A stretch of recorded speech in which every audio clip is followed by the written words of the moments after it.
Hey everybody, it's Anna and welcome back to my channel, or welcome as the case may be. I tend to get a lot of new subscribers around the start of a new year, and I think that might be because people are making New Year's resolutions to read more or something like that. But anyways, I'm here because I want to do a little vlog of Read Your Shelves. I will leave the link and information down below about that, but pretty much it's just people reading their physical TBRs in January. Kathy is currently hosting Read Your Shelves, and yeah, this is pretty much just a low impact kind of readathon, and I thought I'd take you along and maybe talk about some of my physical TBR books. So let's do some looking. Okay, so we have here the physical TBR of all of the books that I want to read. It's a lot. I'm thinking that since this is designed to help you, read through your shelves, I'm probably going to concentrate on the books down here at the bottom of the TBR, because these are the ones that I have had the longest and haven't read, and I think if we get to the end of January into like first week of February and I haven't read them yet, I'm going to send them along to a new home. So let's see what we've got down there. Hello, today is Monday, January 3rd. It's my first official day since starting Read Your Shelves, and I'm almost done with my first book of the year, which is Bombshell by Mclean. This is a historical romance book that my book club picked out, and I have about 50 pages left in it, so I think I'm going to finish this. I've been enjoying this so far. Never read any Mclean before, but from what I gather, this is an author that I'm going to like, and I'm planning on reading the second book in the series. So while I take this break, I also have something exciting to share. This is a bookishly related package from Briarwick. They're a company that make book and nerdy themed candles, and I placed an order with them recently. Let's check these babies out.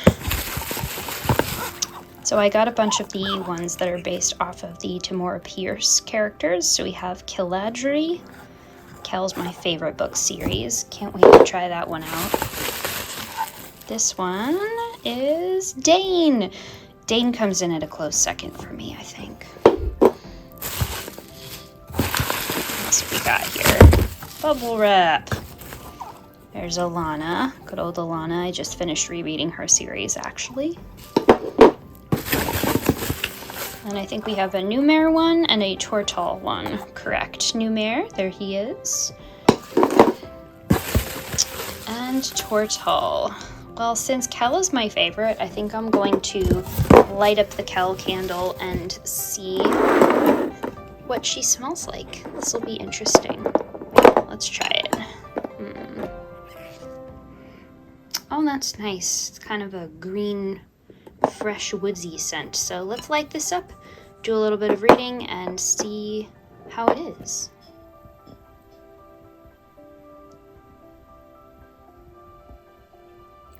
Alright, so I just finished reading Bombshell and I loved this book. I thought it was super fun, sexy in all the right places. Apparently the women that are in the sort of like beating up the sexists gang are based off of a real life gang of women called the 40 Elephants in the Victorian era. And I always like it when historical romances take that as their inspiration. Sometimes it gets a little weird, especially with the like lady assassins, girl gang from the past type stuff, where the main character has a bad case of I'm not like other girls syndrome, which did not happen in this book. And for that, I am very appreciative. Also, I liked the fact that the sort of lady assassin group worked together and worked alongside the sympathetic men instead of just having the protagonist go off and do all of this stuff by herself.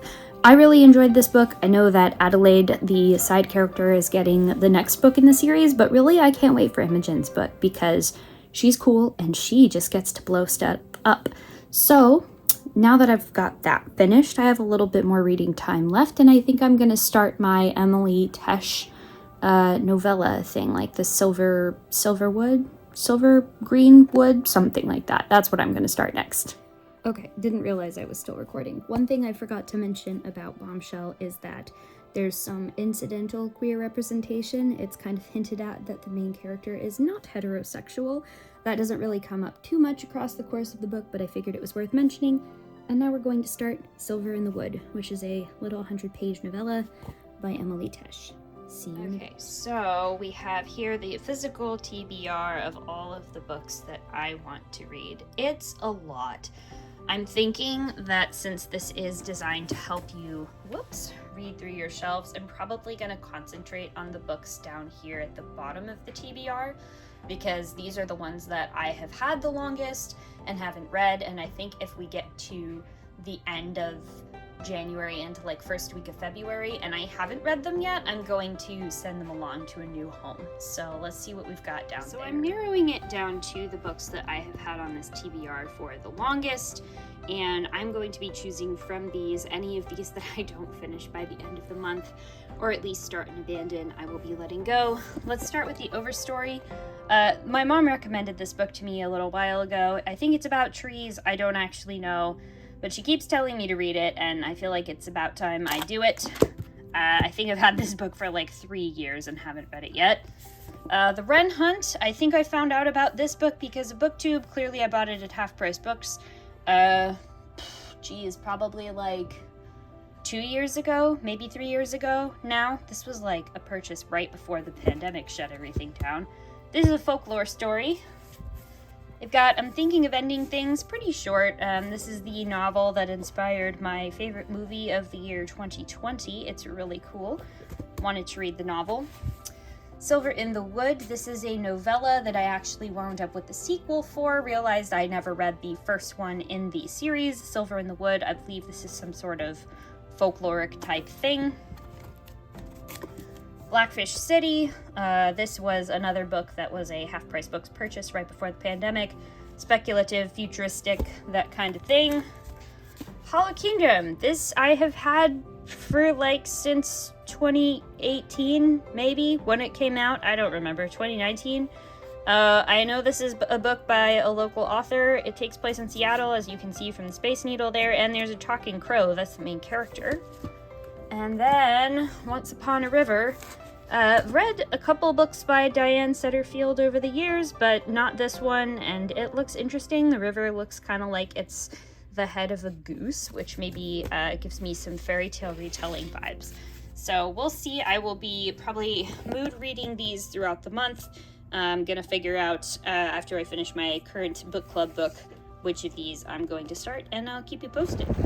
It's so windy! Going down to the lake and I'm gonna get blown over. Ah!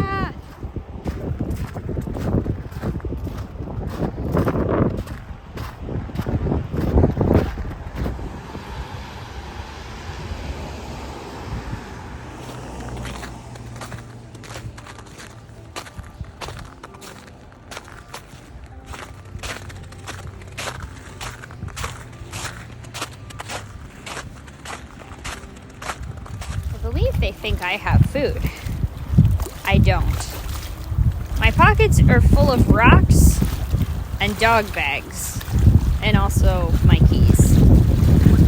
But they keep walking out of the lake and coming up to me like I have food for them. They're doing their best, but they haven't really moved from the bank of this. I think they're eating though. They keep diving below the water. They had some other friends earlier, but now it's just these two.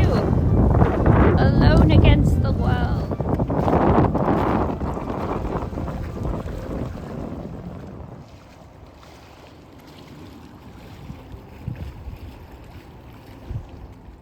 Hi. It is now the end of the day, and I just finished up reading Silver in the Wood. This was really short, didn't take me too long at all. I enjoyed it. I thought that as a sort of novella, it was perhaps a little bit more underdeveloped than I would have liked. It follows the story of these two men, one of whom is kind of like a woodland spirit avatar, and one of whom is like a 19th century naturalist. And it goes into some folklore and nature versus human civilization kind of things, and I enjoyed it. I just felt that it was very underdeveloped. The characters were a bit underdeveloped. The setting was interesting, but I wish we would have gone more into it, and I think maybe that's just because it's a novella, but it didn't have that same poetic punch that something really short I think needs to have for me to think it's amazing. So it was okay. So that's the first of the read it or else it's gone, donated books. And then I realized after I finished it that I had Drowned Country all along, which is the second novella by Emily Tesh. It's apparently part of a duology that follows Silver in the Woods. So even though this wasn't on my specific read your shelves pile, I have had this, I think, since the summer, maybe? I don't know. So I'll probably read this at some point too. I don't know if that's going to be the next thing that I read or if I start Hollow Kingdom. I'm kind of in the mood for something a little bit more light, and I think Hollow Kingdom is going to do that because there's a snarky bird that's the narrator. So I'll report back when I decide what I'm going to read, and yeah, I'll report back when I decide what I'm going to read. Okay, it's the night, and I have just started one of the books that I said I was going to start, which is The Cabinet by Unsu Kim, translated by Sean Lynn Halbert. This is what I mean when I said I wanted to read books that gave me an enthusiastic yes. This is a weird-ass book, and I'm like one chapter in, and I'm really invested in it. I don't really know what it's about. It's kind of like a file clerk found a cabinet that's full of a bunch of weird stories about people doing random shit. And the first chapter of the book is about a guy who like survives a volcanic eruption because he's trapped in a prison cell, and so is the only person in the town that escapes the like volcanic eruption, and then mysteriously writes a book about the place where he lived and everyone who died, and how a bunch of the priests there had badger tails on their butts.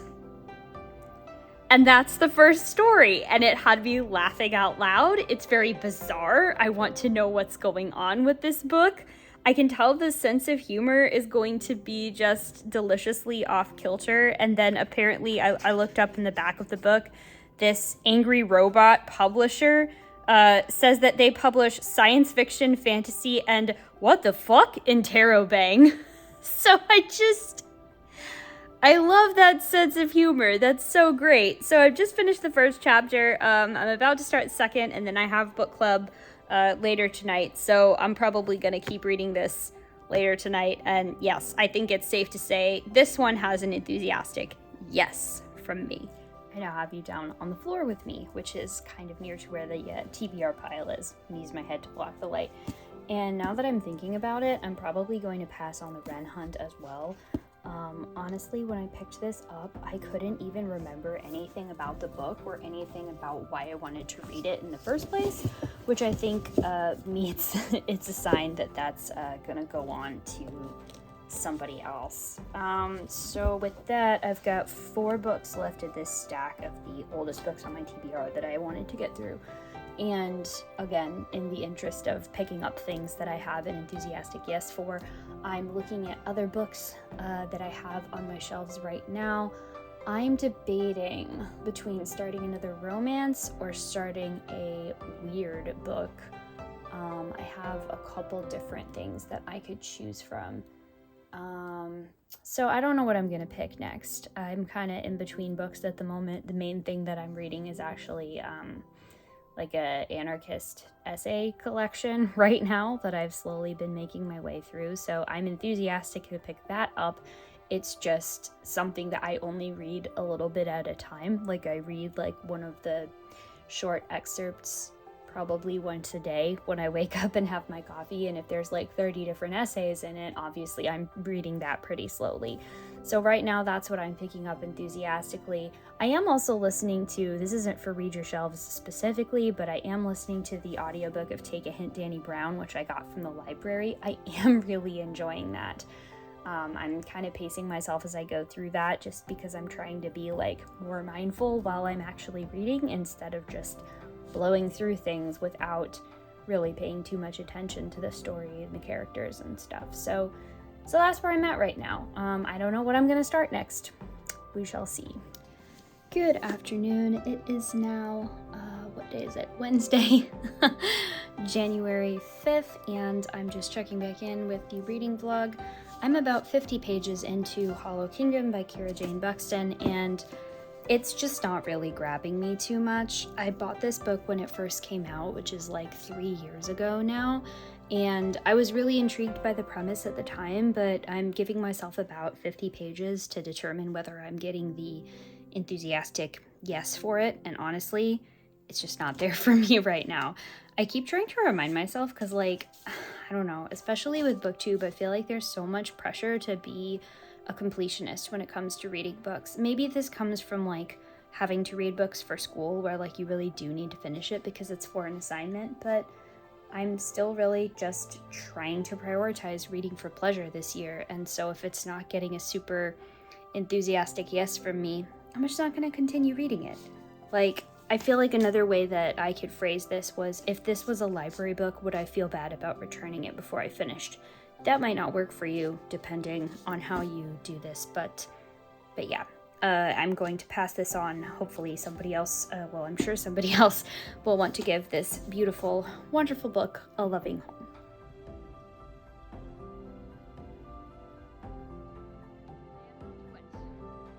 I am not damp, nay, not even moist. The word I'm looking for is sodden.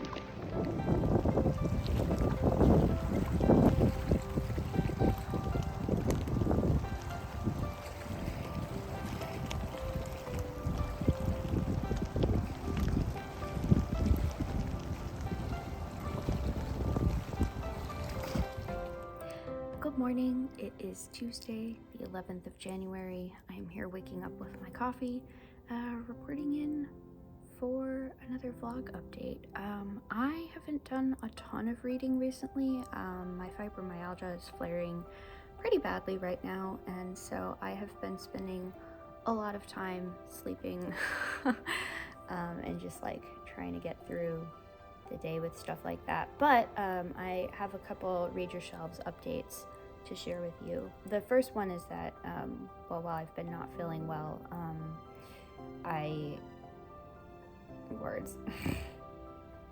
oh yeah, I finished my audiobook from the library of Take a Hint, Danny Brown, which I absolutely loved. It was so good. Funnily enough, I just listened to a podcast interview with Talia Hibbert on this podcast called The Rest Room, as in like resting in a room, and it was really good. I will try to link that podcast episode down below, but I figured that Talia Hibbert also had fibromyalgia because she wrote that into the protagonist for her first book. I also learned though that she's autistic too, so like, double whammy. Double whammy is such a weird way to describe that, but that was really exciting to me, just like listening to that author interview and hearing her talk about not just how her disabilities inform her writing and like the characters that she creates, but also how it affects her writing process and the kind of like accommodations that she builds in for herself and works on with like her agent and stuff. And like for me, that's not just interesting, that's like legit practical advice. So so definitely bookmarking that for the future. And I was making my way through, I finished a book that I had been reading for a couple months now at this point, several months now, maybe since last summer. Anyway, it's called Defiance, Anarchist Statements Before a Judge and Jury, and it is a collection of anarchist statements before judge and jury from like the beginning of when these things were recorded with like the Paris Commune in 1848 all the way leading up to the modern day. I think the most recent one was a statement from 2016 from the Black Lives Matter actions in Ferguson, and there was a guy that was sentenced to like a maximum thing in prison for throwing a brick and 2 Molotovs that didn't go off through a window, and then got like 20 years or something. So the book was really well done. It was a pretty good like international spread. Everything was translated by volunteers and things. There were a few like editorial bits that I was like, oh, this is like an error that actually makes this confusing, and it doesn't appear to be part of the original speech. So I had a little like, oh, what's this with that? But I really enjoyed the book. I learned a lot from it, and also like I appreciated the chance to see how people that are like united by a non-hierarchical like philosophy of anarchy that isn't in any way like dogmatic or centralized were still collected together in this kind of decentralized essay collection, and what that meant to all of them personally, and whether they felt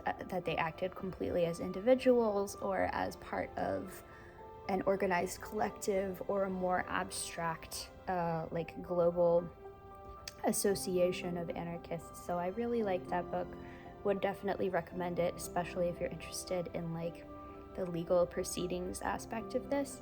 And then I also finished reading The Cabinet, which was the book that I was reading that was just super bizarre, and I loved it. It ended up being kind of nihilistic. Well, not kind of nihilistic, it was very nihilistic, but in that sort of darkly humorous way. I feel a little bit like this, if we're doing book math like Jen Campbell does, it would be like if The Magus by John Fowles had a baby with The Trial by Franz Kafka. So if you like either of those things, this is clearly its own unique thing and completely different, and book math is only useful insofar as it's fun and it is not a direct correspondence, but I adored this book. I definitely want to see if the author has written any more books that have been translated into English, because it's a Korean author. I really, really liked it. Also, I thought this was kind of neat. The translator is actually local to me. He's from Seattle and got his degree, I believe, from University of Washington. So, hey, that's pretty cool. I'm kind of in between books at the moment. I tend to read my nonfiction book in the morning. Let me actually share that with you, because I recently got some new book mail, which is very exciting, and I'm reading Disability and the Tutors, All the King's Fools by Philippa, Vincent, Connolly. This is a nonfiction book about disability in Tudor England, written by a disabled scholar. She is currently a PhD student in England, and I just started this, so I made it through the introduction yesterday. This is like good academic writing in the sense that like it is academic, but I think it's also pretty approachable for the layperson, especially the way that she lays out different theories of disability in the introduction. So I will keep up with my thoughts on this as I go along, and I think that'll be a lot of fun. Yeah. Hello, everybody. It is, what day is it? Friday? Thursday? I don't even know anymore. Thursday, January 13th, and today has been a day. It's been kind of a lot. So I'm just checking in on the reading front, because that's also just really not been happening. It recently came to my attention yesterday that the book that I was reading about the tutors and disability apparently has some very serious issues with the author not properly attributing her sources, and in some cases plagiarizing pretty directly from different sources, so that's not great. I have decided to hit pause on reading that book because I really don't want to support something that's like written unethically, nor do I want to support that financially. So we're gonna see what happens with that, but I've been doing some preliminary digging into that, and it really does not look promising for the integrity of the book. And then I also started reading a book last night that I knew was a romance. I didn't realize it was erotica, and I was like just not in the mood to read that last night. And it's the Ice Planet Barbarians book. These are apparently really popular, but are just now getting issued in paperback for the first time. So finding it in paperback in the bookstore was the first thing that I had heard of it, so I just picked it up because I was like, oh, sci-fi romance, cool. It's sci-fi erotica, which again, fine, but I didn't want to read it at night before bed. And there's like, I'm not sure if I'm going to continue on with it, because there's like rape scenes in the very beginning of the book. Like within the first 20 pages, the main character gets like abducted by aliens, and the aliens are doing like weird experiments on the other humans, and it's not like graphic, but it's described that like there's rape that happens, and then it also opens up onto, by the time she like meets the love interest, he starts performing oral sex on her while she's unconscious. And just the lack of consent there is something that like I just don't really want in my books that are supposed to give me the feelings that I like to feel when I read romance books. It's not the steamy, sexy times that I have a problem with. It's just that for me personally, that pretty significantly dampens my enjoyment of the book. So I don't know if I'm going to keep going on with that. So I think this is about to be like 3 books in a row now that I've started and just gone meh, because oh yeah, that's right, I never ended up vlogging it. I felt the same way about the Overstory by Richard Powers. I know this is a popular book, it's a beloved book. It's not getting along well with me. It's just failing to capture my interest. It's got kind of that literary fiction type of writing style that to me it doesn't gel so well because it seems so disinterested in the lives of its characters. I think there's a way to write with an authorial voice that is detached from the interior lives of your characters and the emotions of your characters, but for me in particular, the way that this book is written means that I just don't really connect with the characters at all because the sort of authorial voice is holding them very much at arm's length and watching their lives from there. And I understand that the author is trying to do that because I believe they're trying to draw a parallel between like trees and humans and how long trees live relative to humans and how long that sort of like memory as a species is and how we as humans have very short lifespans, especially as individuals. So I get that. I understand why it's happening. It's just not working for me. So I also quit that. So what I have been reading is I've been listening to the Frog and Toad audio CD collection on repeat by Arnold Lobel because my library has it on audiobook. It's 2 hours long and I just put it on when I need some, cheerful stress relief pick-me-up, which has been 3 times so far in this 13-day-old year. So Frog and Toad audio CD collection. Good stuff. And then I also, hopefully this is the one that sticks, this morning went through my Kindle because I thought maybe if none of my physical books are sticking, I can read my shelves, but like my virtual shelves on my Kindle. So I picked up a book called Communal Luxury, which is about reimagining and revisiting the Paris Commune years on after the fact. And I think that the reason why I had originally gotten this was because Philippa from the Francophile Reader, who is a good booktube friend, should definitely check her out. I'll link her because she's great. Was hosting, I think, a read-along of the book. And this would have probably been 2019 or early 2020. And I'm sure that that's why I wound up getting the book, because I know she read it. I double-checked on Goodreads, and I was like, okay, I'm on the right track, because clearly she read it and rated it, but I guess I just never did. I can't imagine why I would have missed reading a book in 2020. Can you? So the point of this is all to just say that I picked that book up. I have started reading it. I'm like Kindle-wise 14% of the way through the book, whatever that means. I have such a weird time conceptualizing that when it isn't done in terms of page numbers, where it's like, for me, the percent is such a disconnect from regular reading. Well, we'll see if that sticks, I guess. I don't know, like, it's really weird trying this new challenge thing where I don't try to force myself to read books that are just not clicking with me. It feels in some ways easier than I thought it would be, and in a lot of ways harder than I thought it would be. It's very nice and freeing to be like, no, not now. And at the same time, it's so hard to overcome this like ingrained bias that I must finish every single book that I start, even though that's not really a good use of my time, and it's not necessarily what's bringing me the most pleasure in terms of reading for pleasure, you know? I'm not reading to fulfill obligations.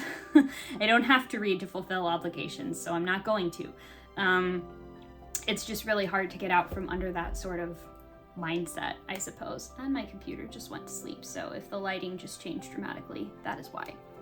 Anyhow, I feel like I can feel myself just rambling while I'm talking, so gonna check out for now. I'll check back in and see if there's any update on this Paris Commune book, what I'm thinking about it. I mean, I'm enjoying it so far. It's like just sort of, standard nonfiction, a little bit academic. I like that. I like that a lot. That's like a comforting type of writing to me, interestingly enough. So I will check back in with that and let you know how I'm finding it.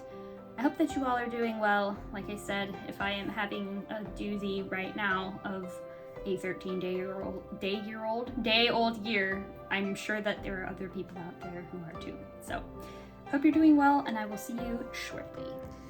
Well, hello friends. It is Tuesday, January 26th,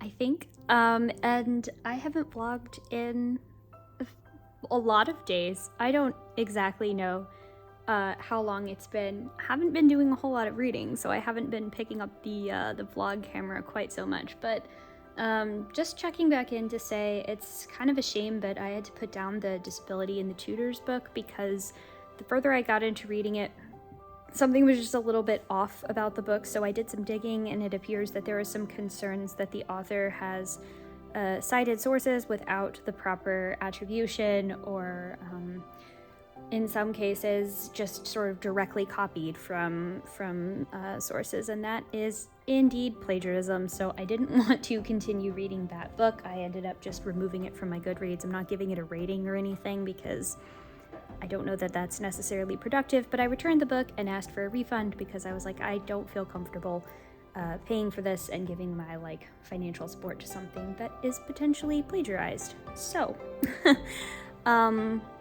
what have I finished reading in the meantime? I finished reading my Anarchist essay collection book, and then I also finished reading the ebook I was reading, Communal Luxury, about the Paris Commune. That was good. I thought it was really good as an introductory book. I don't think that it's going to blow your mind if you're really familiar with concepts like mutual aid and anarchism and all of that. So for me, it wasn't really a whole bunch of anything new, but I think if you are new to those concepts, you probably enjoy it. It's definitely more a take on the philosophical legacy of the commune itself rather than the history. So maybe get a little bit of your historical background if you're not familiar before reading the book. Otherwise, it just might be a little confusing. You might not know who the main figures are and whatnot. So I finished reading that. That was good.